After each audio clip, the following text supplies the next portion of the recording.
На необъятном Ульяновском Майдане сегодня весь день звучат татарские мотивы. Рустама Минниханова и губернатора области встречают представители татарских автономий, общин и диаспор со всей России. Бурятия, Владимир, да.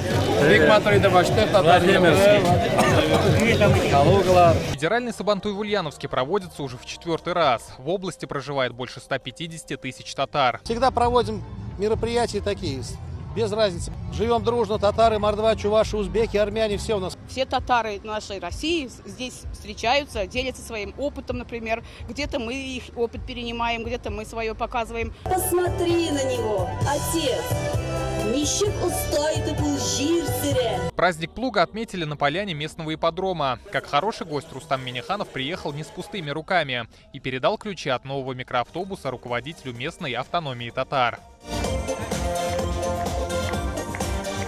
Это праздник не только для татар, это праздник для всех. Мы видим, каким образом организован сегодняшний Сабантуй, прекрасно подготовленный и, конечно же, прекрасная погода.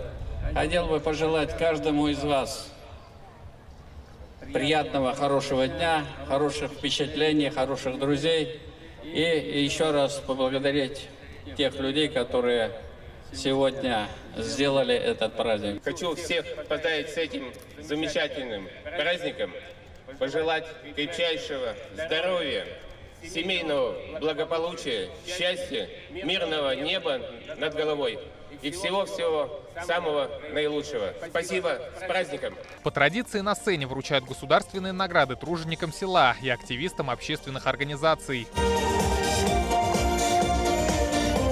Особый колорит на татарском подворье. Его смастерили нижнекамцы специально для праздника. Представили 21 национальное подворье. Здесь каждый мог познакомиться с традициями и обычаями татарского народа.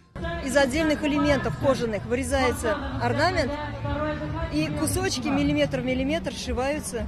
Здесь же на Майдане народные забавы. Пока одни бегут с коромыслом, у других борьба с мешками. Третьи пытаются сорвать петуха со столба. Конечно, главные соревнования, без которых невозможно представить ни один Сабантуй, это крэш. На ковер вышли сильнейшие борцы со всей страны, чтобы определить главного батыра. Сильнейший из сильнейших получат барана и главный приз – легковой автомобиль. Победу в главной схватке года одержал борец из Ульяновска Сергей Павлик. В решающем поединке он одолел татарстанского спортсмена Булата Мусина. Автомобиль от президента Татарстана остается в Ульяновске. С татарстанскими представителями мы всегда встречаемся везде, не только на Сабантуях, потому что борьба развивается в регионах. За последние несколько лет стали проводить чемпионаты мира. Площадки Сабантуя в Ульяновске посетили 40 тысяч гостей из 52 регионов страны.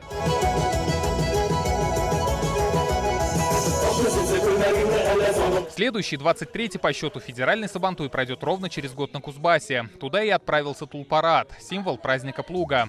Рустам Минниханов и Алексей Русских вручили его губернатору Кемеровской области Сергею Цивилеву. В следующем году 23-й федеральный Сабантуй и 3-й международный шахтерский Сабантуй. Приглашаю всех в гости к нам в Кузбасс. Будем всем рады.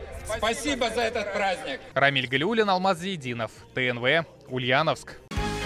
Закажи рекламу на ТНВ. Телефон в Казани 5 705 100.